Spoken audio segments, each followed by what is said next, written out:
सुभद्रा योजना कौन सब फॉर्म पूरण करें आम प्रीवियस वीडियो रे डिस्कशन करते एवं टेलीग्राम रे मु फॉर्म दे देइछि। टेलीग्राम लिंक अच्छी कमेंट बॉक्स रे। वर्तमान आम देखा केमती फॉर्म पूरण करेंगे घरे बसिकी कौन जगह को न जाइक स्टेप बाय स्टेप प्रोसेस देखिए एवं पूरण करें संपूर्ण भाव में ओडिया रे बुझिकी। तो निश्चित भाव में चलतु वीडियोटी को आम स्टार्ट करनबा। समस्ते बुझे डाउट रहिले पचारे। ठीक अच्छे। नमस्कार दोस्तों, इस वीडियो को लाइक करें, हमारे चैनल को सब्सक्राइब करें, इस घंटी के आइकन को दबाएं, ऑल सेलेक्ट करें हमारी सभी वीडियो सबसे पहले देखने के लिए।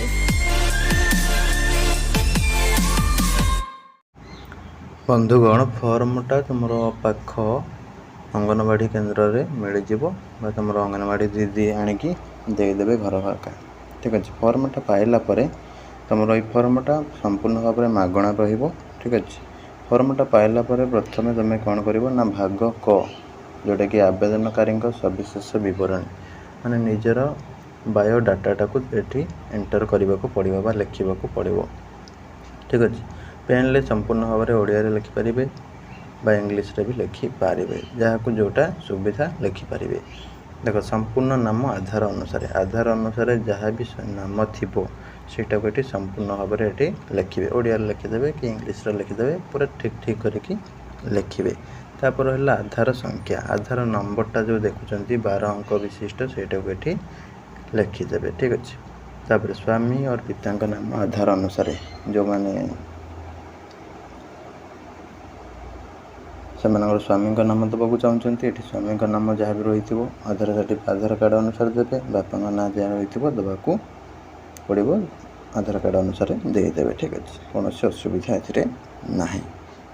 तापर जन्म तारीख आधार कार्ड थी जन्म तारीख तुम जोटा गाइडलाइन रही तुम 21 ରୁ 60 या भितर होते बयस 1 जुलाई 2024 सुधा तुम मैंने इलिजिबल पकेबा पाई। ठीक अच्छे। क्यों मैंने सब इलिजिबल डॉक्यूमेंट कौन कौन दरकार सब गुड़ाक मुझे डिस्क्रिप्शन में देती देखिपारे आउ थे। तापर है वर्ग पाखे टिक चिन्ह मारे तुम साधारण वर्ग माने जेनेराल कैटेगरी जाऊँगी कि एससी रे जाऊँगी कि एसटी रे जाऊँगी कि हैंडिकैप्ट रे जाऊँगी माने भिन्नक्षम। ठीक अच्छे। भिन्नक्षम हेल्ले हाँ मारे ना मारे। ठीक अच्छे। तापर तुम एससी हेल्ले एससी पाखे टिक मारे जेनेराल हेल्ले जेनेराल पाखे टिक मारे एसटी हेल्ले एसटी पाखे टिक मारे जोटा होता टिक मारे। तापर आधार संयुक्त मोबाइल नंबर तुम जो नंबरटा जो मोबाइल नंबरटा आधार सहित लिंक होता को ये लिखिदेवे। जदि लिंक है ना ताले कौन करेंगे ना पोस्ट ऑफिस जो पाखरे थी सेठी जाकि 50 टंका देकी मोबाइलटा को लिंक करदे आधार सहित कहीं ये निहाती जरूरी ना टंका मिलना जेहेतु डीपीटी मोड रे तुम टंकाटा मिल तो से अनुसार मोबाइल सहित आधारटा लिंक होगा निहाती भाव में जरूरी। ठीक अच्छे। तापर रहा तुम विकल्प मोबाइल नंबर आ गोटे अन्य जदि मोबाइल नंबर अच्छी सेटा को ये देदेवे जदि ना तो समान नंबर भी दे पारे। ठीक अच्छे। ना छाड़ीदेवे। तापर है जिला तुम कौ जिला सेटा ये लिखे ग्रामांचल जो मैंने रोचती। ठीक अच्छे। से ग्रामर नाम ग्राम पंचायत और ब्लॉक लिखे जो मैंने सहरांचल रोचते से ward number urban local body name सहर बा नगर नाम। ठीक अच्छे। जो मैंने गाँव रोचते उपरटा फिलअप करेंगे जो मैंने सहर रोचते तलटा फिलअप करेंगे। ठीक अच्छे। दुईटा फिलअप करवा दरकार ना। तापर आधार सक्षम संचय खाता थिबा बैंक नाम। ठीक अच्छे। तुम जो लिंक है आधार सहित बैंकटा से बैंक नाटा ये तुम लिख। ठीक अच्छे। खाता थिबा बैंक नाम तुम जोटा आधार सहित लिंक है जो बैंकटा से बैंक नामटा ये लिखिदेवे बैंक बुक रू देखी। ठीक अच्छे। सपोज कार स्टेट बैंक ऑफ इंडिया ताल स्टेट बैंक ऑफ इंडिया कार बैंक ऑफ बरोदा ताल बैंक ऑफ बरोदा जहाँ थी तुम ये लिखिदेव संपूर्ण भाव में इंग्लिश रे हो कि ओडिया रे हो। तापर नेक्स्ट आसीज आमर ख घोषणानामा। ठीक अच्छे।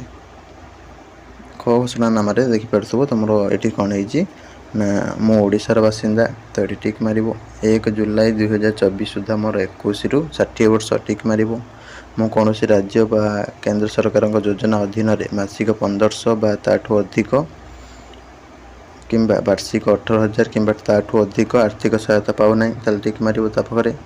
ତାପରେ ମୁଁ କିମ୍ବା ମୋ ପରିବାର କୌଣସି ସଦସ୍ୟ ବର୍ତ୍ତମାନ କିମ୍ବା ପୂର୍ବତନ ସାଂସଦ MP କିମ୍ବା ବିଧାନସଭା ସଦସ୍ୟ MLA ନୁହନ୍ତି, ତାହେଲେ ଏଠି ଟିକ୍ ମାରିବ। ତାପରେ ମୁଁ କିମ୍ବା ମୋ ପରିବାର କୌଣସି ସଦସ୍ୟ ଆୟକର ଦାତା ନୁହନ୍ତି, ମାନେ ଇନକମ୍ ଟ୍ୟାକ୍ସ ଭରୁନାହାନ୍ତି, ତାହେଲେ ଟିକ୍ ମାରିବେ। ମୁଁ କିମ୍ବା ମୋ ପରିବାରର କୌଣସି ସଦସ୍ୟ ଭାରତୀୟ ସରକାରଙ୍କର କିମ୍ବା ରାଜ୍ୟ ସରକାରଙ୍କର କୌଣସି ଅଣ୍ଡରଟେକିଂ ଅଥବା ବୋର୍ଡ଼ ଅଥବା ସ୍ଥାନୀୟ ସଂସ୍ଥା ଅଥବା ବିଭାଗର ନିୟମିତ କିମ୍ବା ସ୍ଥାୟୀ କିମ୍ବା ଚୁକ୍ତି ଭିତ୍ତିକ କର୍ମଚାରୀ ଭାବରେ ନିଯୁକ୍ତ ନୁହନ୍ତି ଅଥବା ଅବସର ପରେ ପେନ୍ସନ୍ ପାଉନାହାନ୍ତି। ଠିକ୍ ଅଛି, ମାନେ ତୁମେ କେନ୍ଦ୍ର ସରକାର ସେଣ୍ଟ୍ରାଲ ଗଭର୍ଣ୍ଣମେଣ୍ଟ ହେଉ କିମ୍ବା ଷ୍ଟେଟ୍ ଗଭର୍ଣ୍ଣମେଣ୍ଟ ହେଉ ତା ଅଣ୍ଡରରେ କୌଣସି ଜବ୍ କରୁନ। ଠିକ୍ ଅଛି, ସେ ସ୍ଥାୟୀ ହେଉ କି କଣ୍ଟ୍ରାକ୍ଚୁଆଲ୍ ହେଉ କି ପରମାନେଣ୍ଟ ହେଉ, ଠିକ୍ ଅଛି, ଯାହା ବି ହେଉ ତୁମେ କୌଣସି ଜାଗାରେ ଜବ୍ କରୁନ କି ପେନ୍ସନ୍ ପାଉନ, ଏଠି ଟିକ୍ ମାରିବ।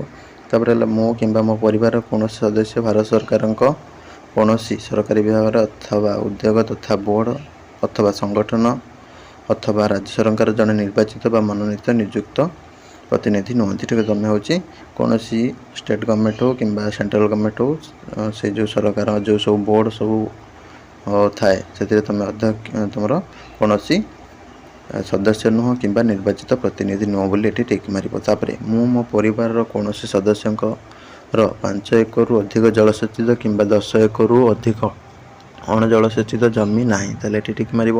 ତାପରେ ମୁଁ ବା ମୋ ପରିବାରର କୌଣସି ସଦସ୍ୟଙ୍କର 4 ଚକିଆ ମୋଟର ଯାନ ନାହିଁ, ଯେମିତିକି ଟ୍ରାକ୍ଟର, ମିନି ଟ୍ରକ୍, ଛୋଟ ବାଣିଜ୍ୟିକ ଯାନ, ଅନ୍ୟ ହାଲୁକା ମାଲବାହୀ ଯାନ, ଏଗୁଡ଼ା କିଛି ନାହିଁ ବୋଲି ଏଠି ଟିକ୍ ମାରିବ।